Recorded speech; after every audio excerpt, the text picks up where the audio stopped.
A Harvard student was found dead in her own apartment, but detectives couldn't find a single clue pointing to her killer. The case made headlines and even sparked some bizarre theories, but the investigation dragged on for decades. Nearly 50 years later, it wasn't the police who cracked the case. It was a group of everyday people who refused to let the truth stay buried. Jane Britton was born on May 17, 1945, in Boston, Massachusetts. Her father was a vice president of Radcliffe College in Cambridge, and her mom was a scholar in medieval history. So it's no surprise that from a young age, Jane developed a deep interest in history. By the time she was in high school, she'd already decided she wanted to study anthropology. She was a straight A student, played piano, loved to paint, and spent her free time horseback riding. After graduating at the top of her class, she enrolled in her father's college and quickly became one of its standout students. Eventually, her hard work paid off. She was accepted into Harvard's anthropology graduate program, where she started working toward her PhD. In her second year, she got the chance to join an archaeological dig in Iran, working under a well-known scholar. She made a great impression and even contributed a few important discoveries. Outside of academics, Jane was well-liked among her peers, and she had recently started dating a fellow student named James. On January 7, 1969, Jane was supposed to take her final exams. She was 23 at the time and looking forward to finally finishing school and starting her career. But that morning, she never showed up. Her boyfriend James thought it was odd. He tried calling her a few times before the exam, but she didn't pick up. No one else, neither students nor professors, had any idea why she was missing. So after class, James decided to walk over to her apartment, which was about 15 minutes from campus. When he got to her floor, he knocked, but there was no answer. A fellow student and mutual friend named Donald, who lived next door, stepped out when he heard the knocking. He said he hadn't seen Jane since the night before, and her apartment had been quiet ever since. James knocked a few more times, but still got no answer. That's when he started to worry. He knew Jane's front door lock was basically broken, so he tried the handle, and the door swung open. Inside the apartment, nothing seemed out of place except for one thing. It was freezing. When James walked into the kitchen, he saw the window was wide open even though it was in the middle of winter. Then he stepped into Jane's bedroom and saw her lying face down on the bed. Her nightgown had ridden up, so he immediately stepped back out and asked Donald's wife to check if Jane was okay. James thought maybe she was just sick or asleep, but when Donald's wife came out of the room, the look on her face said it all. She couldn't even speak. James went back into the bedroom, and that's when he saw it. Jane's face was covered with a rug and a coat. When he lifted them, he realized she was dead. He immediately called the police, and it only took one look for officers to realize they were dealing with a murder. The body was handed over to the medical examiner, and detectives began processing the crime scene. One of the first things they noticed was that nothing appeared to be stolen. Jane's jewelry, cash, and other valuables were still in place, which ruled out robbery as a possible motive.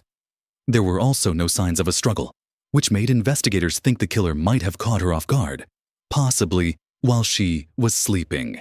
That theory was supported by the fact that none of Jane's neighbors reported hearing anything unusual.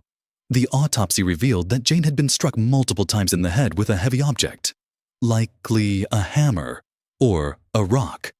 It was also confirmed that she had been sexually assaulted.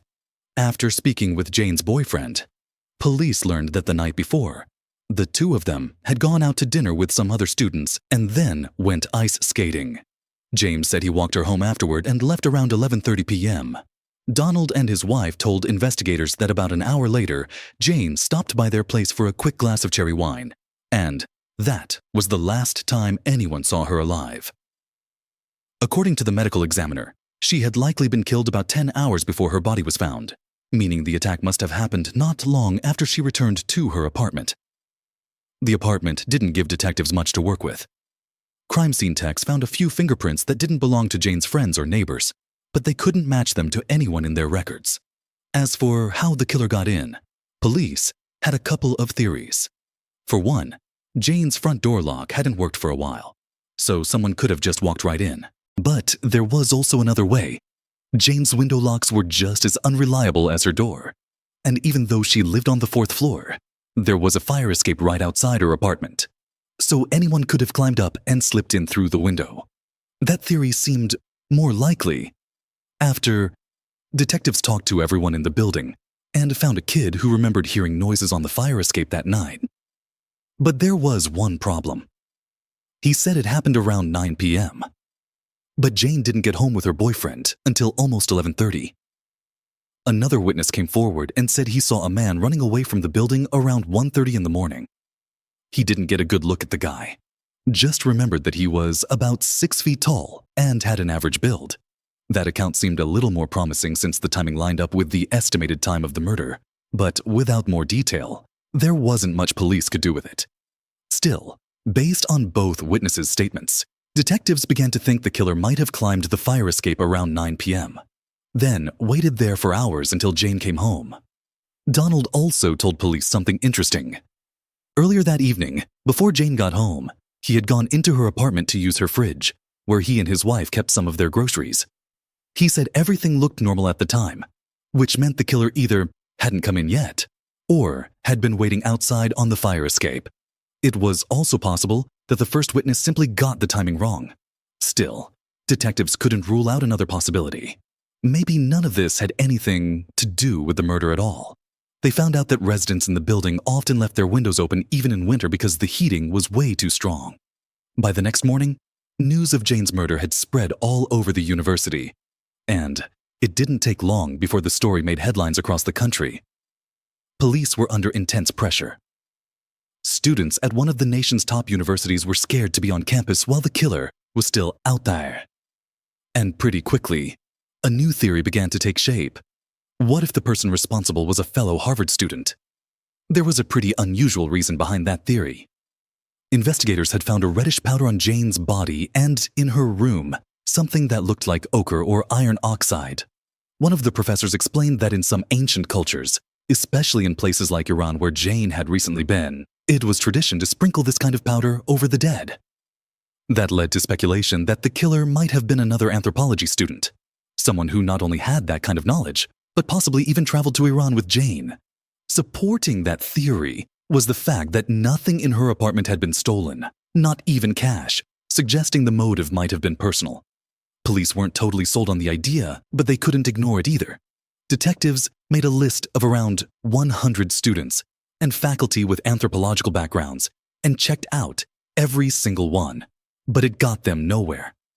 Sometime later, a new theory surfaced. What if Jane had been killed by a serial offender? 5 years earlier, another female student had been murdered in the very same building, just 2 floors below Jane's apartment. At that time, detectives suspected the infamous Boston Strangler might have been behind it, and he even confessed to the crime. But a lot of people had doubts. Many believed he might have falsely confessed, which isn't uncommon in high-profile cases. And besides, by the time Jane was murdered, the Boston Strangler was already confined to a secure psychiatric facility. So either way, he couldn't have been involved. While detectives still had no solid leads, local newspapers were busy spreading theories and pointing fingers at the university itself. Harvard had purchased the building a few years earlier and started housing students there, but the place was in pretty bad shape. Most of the apartment locks didn't work or would get stuck, and the windows were just as bad. Residents said they could be pulled open from the outside without much effort. Because of that, newspapers began criticizing the university for letting students live in such unsafe conditions. Meanwhile, police kept looking for anything that might help. They gave polygraph tests to Jane's boyfriend and her neighbors, questioned several other suspects, and even placed cameras at her funeral to record everyone who showed up. Detectives identified every person in attendance, but none of them could be linked to the crime. Weeks passed, and they were still no closer to finding the killer. That's how things stayed until February 6th, almost exactly 1 month after Jane's murder, when police discovered the body of a 50-year-old woman named Ada Ben. She was found in her apartment just about a mile from Jane's. Ada was lying face down in her bed, her nightgown pushed up, and her head covered with several blankets, just like Jane. She'd been bludgeoned in the head with a heavy object, and it looked like she'd also been attacked in her sleep. Local media immediately jumped on the striking similarities between the two cases, but for some reason, police pushed back against this theory. They announced that they saw no connection between the murders and didn't believe they were dealing with the same killer. That statement was met with a predictable wave of skepticism.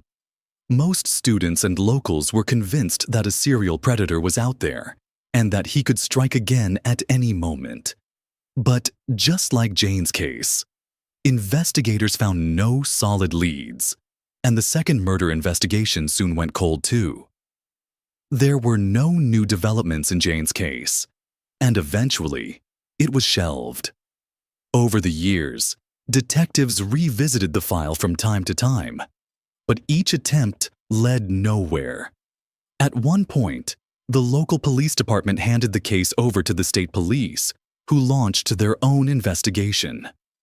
But again, they came up empty.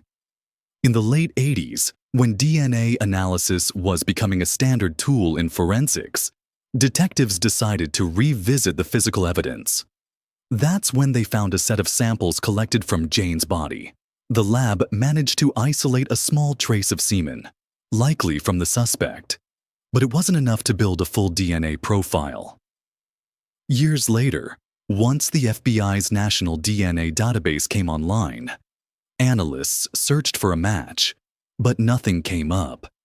In 2006, they tried again using more advanced technology, hoping for a breakthrough, but once again, they hit a wall. The case stayed cold for several more years until a group of amateur sleuths took an interest in it. One of them was a retired writer who'd been a young reporter at the time of Jane's murder. In fact, it was only his second day on the job when he was assigned to cover the case. Decades later, he decided to revisit it, determined to finally uncover the truth and write a book about what really happened. The second was a journalist from Harvard. When she learned about Jane's murder happening so close to her own campus, she became deeply invested and set out to help solve it. They were joined by a forum moderator who ran a site dedicated to unsolved crimes, and she too was determined to get to the bottom of this mystery. They started digging into Jane's case and submitted multiple records requests to the police, but almost all of them were denied. The few documents they did receive were mostly old newspaper clippings with nothing more than surface-level facts. At the time, that kind of secrecy was common practice in Massachusetts, even though police departments in other states were far more open with cold case files. But the group wasn't ready to give up. They took the fight to an appeals court, arguing that transparency had already helped solve other decades-old cases by getting more people involved and generating new leads. The court rejected their petition, but even that didn't stop them. Over the next several years, they kept filing lawsuits against the district attorney's office. One by one, each suit was dismissed, but all that pressure still made a difference. After years of being reminded about the case, authorities finally agreed to reopen it in 2017.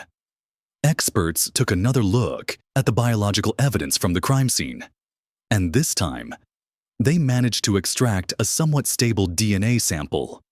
When they ran it through the FBI database, they got a potential match: a man named Michael Sumter. The problem was the match was only partial, which wouldn't hold up in court, and the sample wasn't strong enough to extract a full profile. Still, detectives began looking into Sumter, hoping to find something solid. He had a criminal record for 3 separate sexual assaults, which is why his DNA was in the system in the first place. Then in 2010 and 2012, police solved 2 cold case murders from the 1970s after matching old DNA samples to Sumter's profile. All of his known crimes took place in Boston, not far from Harvard. Investigators also learned that around the time of Jane's murder, he was dating a woman who lived near the university. On top of that, he matched the description of the man seen running from Jane's building, both in height and build. Everything pointed to Sumter as a likely suspect, but there was one big problem. He had died of cancer back in 2001, which meant they couldn't get a direct DNA sample from him. Still, detectives weren't ready to give up. Instead of trying to test Sumter himself, they decided to look for a close male relative and eventually found out he had a brother who was still alive. It took some time to track him down, but once they did, he agreed to provide a DNA sample. The results came back as a match, though not quite perfect. Once again, the issue was with the degraded sample from the crime scene. It just wasn't enough to build a full genetic profile. Even so, the test was conclusive enough to rule out all but 0.008% of the global male population. That may still be nearly 350,000 people, but considering Sumter lived near the crime scene and had a history of similar assaults, it was more than enough to point to him as the killer. In 2018, 49 years after Jane's murder, police held a press conference and finally announced that the case had been officially solved. They believed that on the night of the murder, Michael Sumter followed Jane home and waited until her boyfriend left.